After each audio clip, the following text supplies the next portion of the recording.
Okay, so what we're doing here is I've actually already knocked the main bearings out of my cases on this KTM 200 case, but I wanted to document how I did it. I really should have filmed this before I actually started this process, but that's alright. It should still work. So here's the right side case. After splitting the cases, I took some zip ties. I don't know if this was necessary, but it just made me feel better to keep all the transmission securely in place when I turned it upside down. Just kind of zip tied them all tight, and then I made a little, as you can see, a really fancy thing here to set the case on so that the case doesn't get damaged whenever I turn it over and punch the bearing out. I made it so it sits, just has support underneath it. So let me turn this case back over.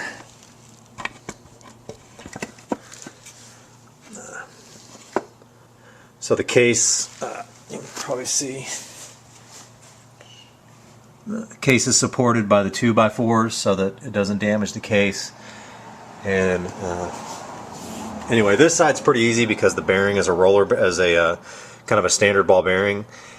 And once you remove the seal that comes out of this side is just like a countershaft seal.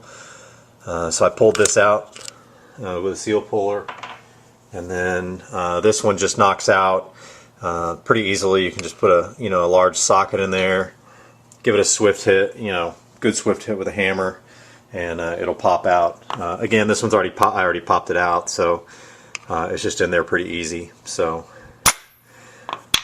once you pop it out, that bearing is loose. The other one is a little bit trickier, and thanks to some guidance by Andrew Cooksey, I was able to knock it out pretty easily. But if I hadn't had the trick told to me by Andrew Cooksey, it would have been extremely difficult. This is the same as the other one. You're going to have a seal in here first that you first must pull out. And again, I've already pulled this one out, but I'll show you how I did it because it has a trick to it. This one is the roller bearing, and the inner race of the roller bearing is actually pressed onto the crankshaft. There's my new crankshaft from Andrew, or my reworked crankshaft from Andrew Cooksey. But you can see in there's the inner race that's pressed onto the crankshaft. So when you split your cases, the inner race of this bearing is going to come out with it.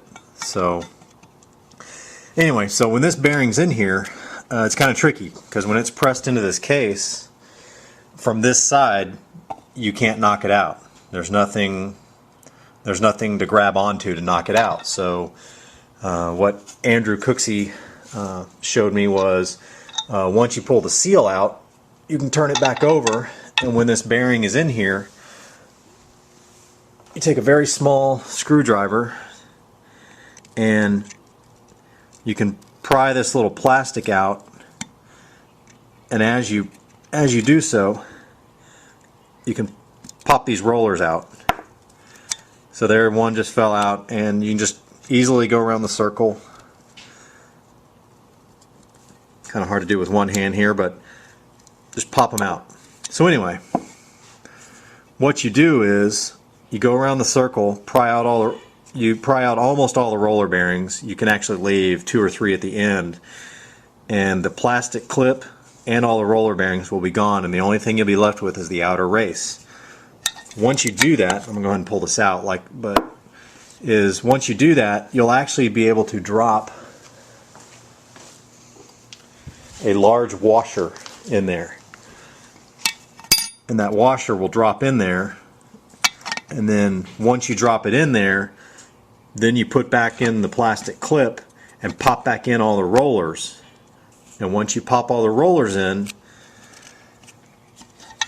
then from this side you have a large washer in there that's held in by all the rollers, and you can drop your socket in on top of it and knock it out from this side.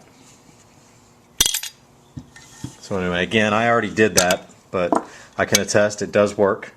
This is just a standard, you know, heavy washer. I can't remember what size it is, but it fits right in the recess in there. So anyway, that's how you knock out the main bearings from a KTM 125, 144, 150, or 200.